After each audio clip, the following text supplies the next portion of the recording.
Morning fifth grade, I'm going to show you how to draw with basic 1-point perspective. I want you to get your sketchbooks, and there's going to be a piece of paper that has the directions on it that you can glue into your sketchbook or just tuck into your sketchbook like a bookmark for the time being. We can glue it in or tape it in later. And so you're going to turn to the next blank page in your sketchbook. I'm going to draw on this I want to talk about these as well. So step one is going to be to draw your horizon line. So I'll actually show you this on the next page. So pick a spot somewhere in the middle to draw a horizon line. Step two is going to be draw a vanishing point. So just put a dot in your on that line somewhere.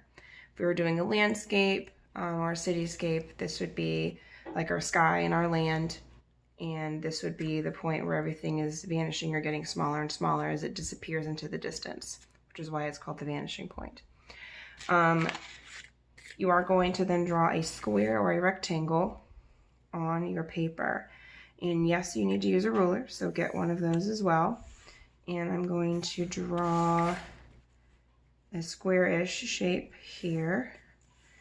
And if you have extra lines on the corners, you can get rid of those. Then you're going to take your corners and connect them to the vanishing point like I did on these guys here. Notice when I hold the ruler, I'm going to spread my fingers out on my ruler.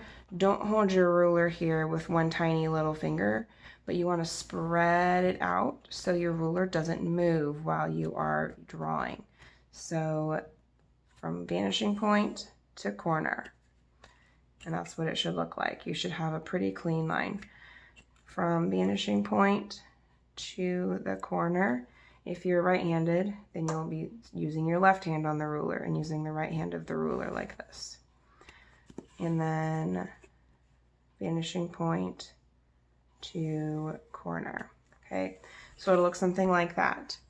Then you're going to try and find where that box ends. Right now it's going long all the way back to the vanishing point. So you want to figure out where you want to cut it off. And so I want it to be somewhat like a cube. So I'm going to cut it off right about here. So that's about how long I want it to be. That's a little longer than a cube. That's okay. And I want this back edge to be parallel to the front edge. So straight up and down. This one's going from straight up, straight down. So this is going to look a little bit like a number 11, right? We've got two lines and they're parallel, meaning they're never going to touch. And you're stopping here at this diagonal. And then same thing here, except it's going to be parallel to this edge. So it's going to look like an equal sign. They're also parallel. This is a 90 degree or a right angle, and this is also a 90 degree or a right angle.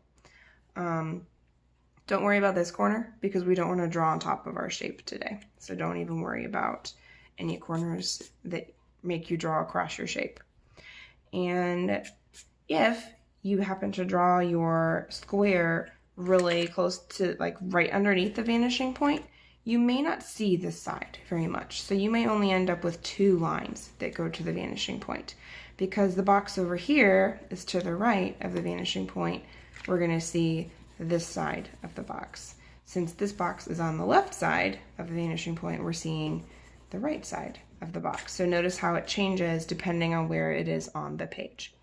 Give it a try, and if you don't get it, don't worry about it, especially this back edge part. That's a tricky part, and a lot of you are going to end up with more of a diagonal line.